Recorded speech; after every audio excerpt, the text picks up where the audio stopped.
Great. So it's wonderful to be back at the Gladstone and in San Francisco and to see some sunshine outside.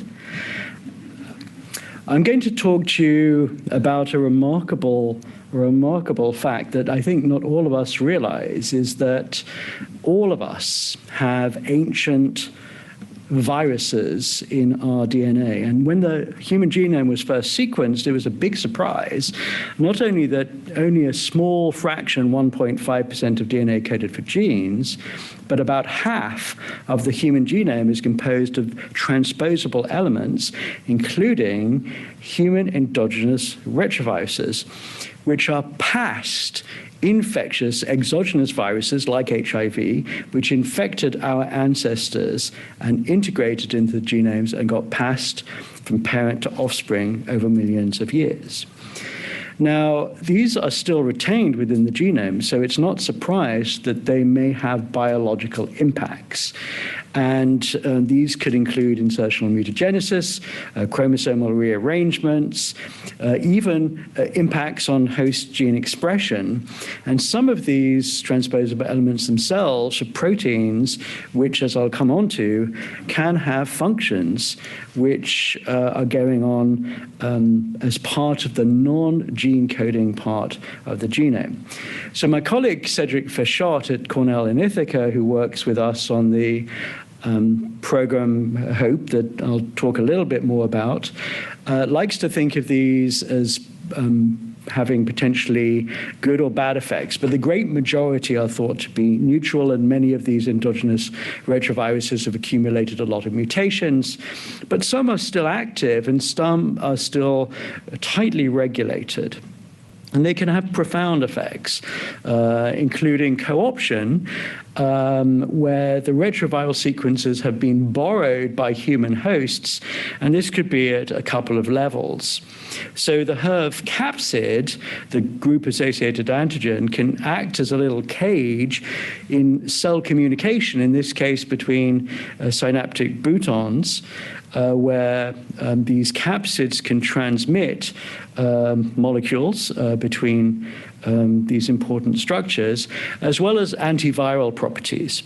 The envelope protein of endogenous retroviruses also can have antiviral effects, but perhaps the best known impact of a HERV envelope is in the coding of syncytin, which is important in the syncytia trophoblast and allows us to have pregnancies in the way we do.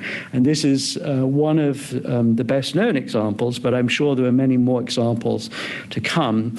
Then outside of the coding potential, we think that a lot of these endogenous retroviruses or LTRs that are associated with them have coding potentials on nearby genes. So what about the bad side of things? Well, when endogenous retroviruses were first identified, they fell into that pot of being responsible for every disease known. And I think a lot of the cause and causation studies are still to be done. But in many different diseases, endogenous retroviruses have been found to be overexpressed or actually sometimes downregulated. So you may wonder why a cellular immunologist like myself, working on HIV infection, and as we heard from Monica, still around 40 million people are living with HIV worldwide, and I think all of us want to be part of the groups that help to remove that scourge from the planet, why I'd be interested. And this started when I was at the Gladstone. And my interest was developed from a visit to Toronto to visit my colleagues Mario Ostrowski, a professor of medicine there, and his grad student at the time, Brad Jones. And Brad and myself had met at a conference in Keystone, and we both had posters that were next to each other on transposable elements in the context of HIV. And so in visiting them in Toronto, we had this great discussions about what they might be doing. And after a long day of talking science, we decided to go and decompress, which I recommend highly, and see a movie. And at this time, it was actually The War of the Worlds 2. And I'd like to show you a little clip from this movie. Let's keep fingers crossed that the sound works. You ain't seen nothing yet. I saw that storm. I was right in the middle of one of those. No, you didn't see it like this. Those machines come up from under the ground, right? So that means they must have been buried here a long time ago. So who's driving the goddamn things? Watch the lightning. Watch it. Watch the lightning. Keep watching the lightning.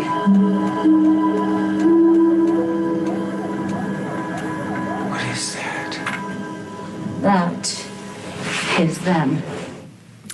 So, of course, them are endogenous retroviruses. And we came out of that movie theater feeling like we'd had a moment of inspiration. And we hypothesized that in HIV infection, that HIV infection is waking these ancient endogenous retroviruses up.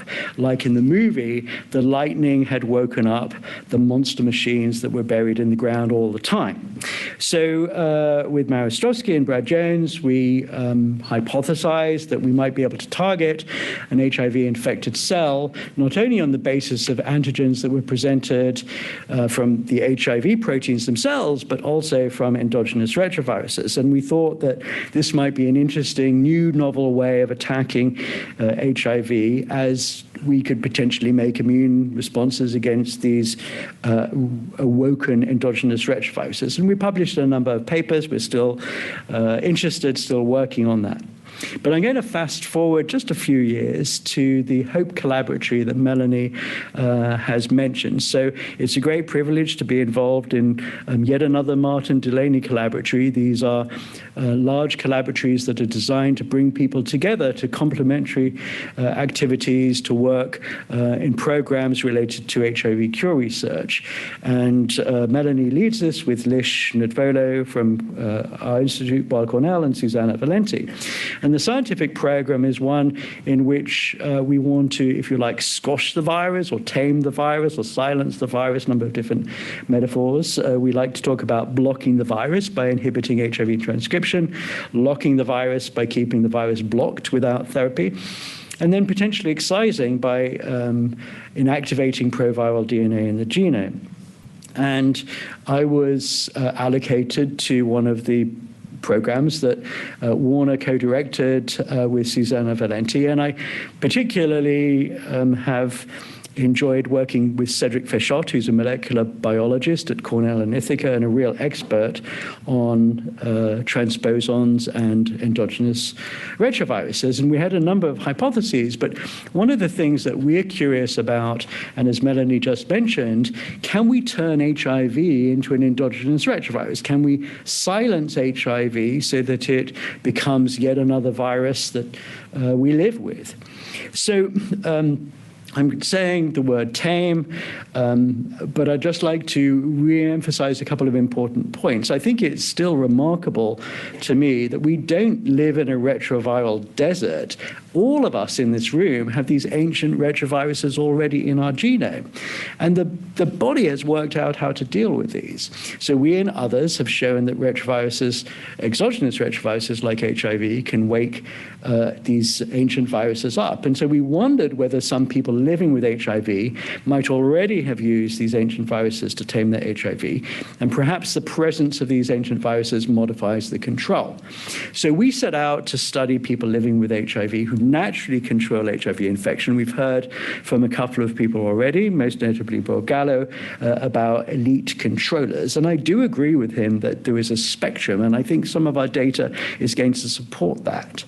So when someone became infected with HIV, there is a rate of progression, and in some people, a small fraction of people, they live for a long period of time in the absence of any antiretroviral drugs. And so our question was, what contributes to this elite controlling phenotype? And a large number of studies, many of them coming out of UCSF, have shown that people who are elite controllers have superior immune responses. Sorry, Bob, I didn't have a chance to modify my slides to put in info on alpha, but it'll come.